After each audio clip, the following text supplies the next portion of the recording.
પહેલો સત્યનારાયણની કથા ચાલુ થાય છે. બધા હાથ જોડીને શ્રી સત્યનારાયણ દેવ કી જય કરજો. એ વખતે અયોધ્યાની નજીક આવેલા નૈમિષારણ્યમાં રહેનારા શૌનકાદિ ઋષિઓ સંપૂર્ણ પુરાણોને જાણનારા સૂત નામના પુરાણીને પ્રશ્ન કરતા હતા. હે મહામુને, કયું વ્રત તથા તપ કર્યાથી વાંછિત ફળ પ્રાપ્ત થાય છે તે અમે શ્રવણ કરવા ઈચ્છા કરીએ છીએ, માટે આપ અમને તે કહો. એ વખતે અયોધ્યાની નજીક આવેલા નૈમિષારણ્યમાં રહેનારા શૌનકાદિ ઋષિઓ સંપૂર્ણ પુરાણોને જાણનારા સૂત નામના પુરાણીને પ્રશ્ન કરતા હતા. તે હે મહામુને, કયું વ્રત તથા તપ કર્યાથી વાંછિત ફળ પ્રાપ્ત થાય છે તે શ્રવણ કરવા અમે ઈચ્છા કરીએ છીએ, માટે આપ અમને તે કહો.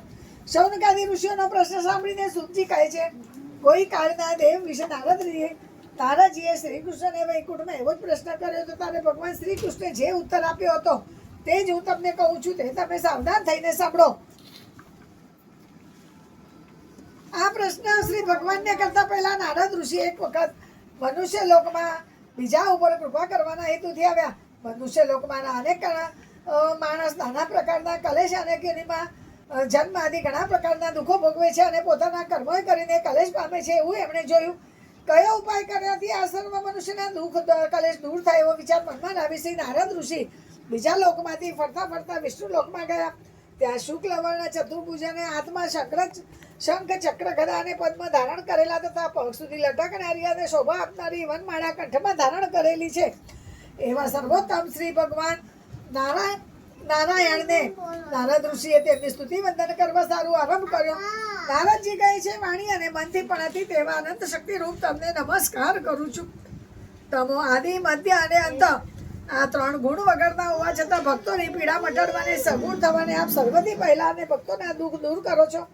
એ પ્રમાણે નારદજીએ કરેલી સ્તુતિ સાંભળીને ભગવાન શ્રી વિષ્ણુ નારદજીને કહે છે, હે નારદ ઋષિ, તમે શો હેતુ રાખીને અહીં આવ્યા છો અને તમારા મનમાં શું છે? જે હેતુ હોય તે મને કહો, તેનો હું તમને ઉત્તર કહીશ. એવું શ્રી ભગવાનનું કહેવું સાંભળીને નારદ ઋષિ કહે છે કે હે પ્રભુ, મનુષ્ય લોકમાં બધા મનુષ્યો અનેક કર્મશુ તેવી અનેક યોનિમાં ઉત્પન્ન થઈને પાપ કર્મથી રચી પચી રહેલા છે. હે પ્રભુ, તે માટે મનુષ્યના દુઃખ જે કોઈ સહેલા ઉપાય શાંત થાય એવો ઈલાજ આપની પાસે થી કૃપા મારા ઉપર હોય તો હું આપની પાસેથી શ્રવણ કરવા ઈચ્છા રાખું છું. એવા નારદ ઋષિના વચન સાંભળી શ્રી ભગવાન કહે છે, હે શ્રેષ્ઠ નારદ, તમે ઘણી સારી વાત કરી. મને પૂછી લોકો ઉપર કૃપા કરવી એવી તમારી ઈચ્છા છે, તો જે વ્રત કર્યાથી તમે કહેલા બધા પીડા રૂપોમાંથી તે લોકો મુક્ત થાય એવો ઉપાય હું કહું છું, તે તમે શાંતિથી સાંભળો. હે નારદ ઋષિ, ઘણું પુણ્ય આપવાવાળું મનુષ્ય લોકમાં અને સ્વર્ગમાં પણ દુર્લભ એવું વ્રત છે, જે મારી સાથે તમારો સ્નેહ હોવાથી હું તમને હમણાં કહું છું. સત્યનારાયણનું જે વ્રત ઉત્તમ પ્રકારે અને વિધિપૂર્વક કરવાથી માણસ તત્કાળ સુખ પામશે અને દેહ છૂટ્યા પછી પરલોક્ષમાં મોક્ષ પામશે. આ પ્રકારનું ભગવાનનું વાક્ય સાંભળીને નારદજી ભગવાનને પૂછે, એ વ્રત કરવાથી શું ફળ બને અને તેનું વિધિ કેવી રીતે કરવી, એ વ્રત ક્યારે કરવું, ઉપરાંત એ કોણે કરેલું એ સવિસ્તર હકીકત મને કહો. ભગવાન કહે છે, હે નારદજી, આ સત્યનારાયણનું વ્રત દુઃખ શોક વગેરે મટાડનાર તથા ધન ધાન્યને વધારનાર એવું ઘણું ઉત્તમ ફળ આપનાર છે. એ વ્રત સ્ત્રીઓને સૌભાગ્ય અને સંતતિ આપવાવાળું છે, તેમજ પુરુષોને વિજય આપવાવાળું છે. આ વ્રત ગમે તે દિવસે પૂર્ણ શ્રદ્ધાથી કરવું. ઉપવાસી રહીને સત્યનારાયણ દેવનું સાયંકાળ વખતે બ્રાહ્મણ અને પોતાના સગાવાલા ઇષ્ટમિત્રને બોલાવીને પૂજન કરવું. આ પૂજનમાં નૈવેદ્યમાં કેળા ઘઉંનો લોટ સવાયો લઈ તેમાં ઘી ખાંડ નાખી સારો શીરો કરી ભગવાનને અર્પણ કરવો. પૂજન કરનારે ઘઉંનો લોટ ન મળે તો ચોખાનો લોટ લેવો, ખાંડ ન મળે તો ગોળ લેવો, પણ બધી વસ્તુઓ સરખી એટલે સવાઈ ચતુર્થાંશ લેવી.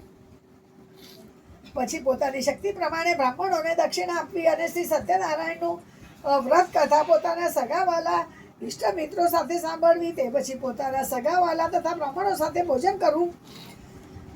પ્રસાદ લીધા પછી ભક્તિ કરી શ્રી સત્યનારાયણનું આગળ નૃત્ય તથા ગાયન કરવું. એવી રીતે નદીના તટ ઉપર તથા દેવાલયમાં એવું વ્રત કરીને શ્રી સત્યનારાયણ ભગવાનનું સ્મરણ કરતા કરતા પોતાના ઘેર જવું. આ રીતે આ વ્રત જે માણસ ભક્તિથી કરશે તેની બધાની મનોકામના સિદ્ધ થશે. આ ઘણું કરીને કલિયુગમાં અનેક તરહની પીડાથી પીડિત એવા લોકોને આ સહેલા ઉપાયથી મોટા દુઃખમાંથી મુક્ત થવા માટે ઘણો જ સરળ ઉપાય છે. ઇતિ શ્રી સ્કંદ પુરાણે રેવાખંડે શ્રી સત્યનારાયણ વ્રત કથાય પ્રથમો અધ્યાય સંપૂર્ણ. બોલો શ્રી સત્યનારાયણ જય.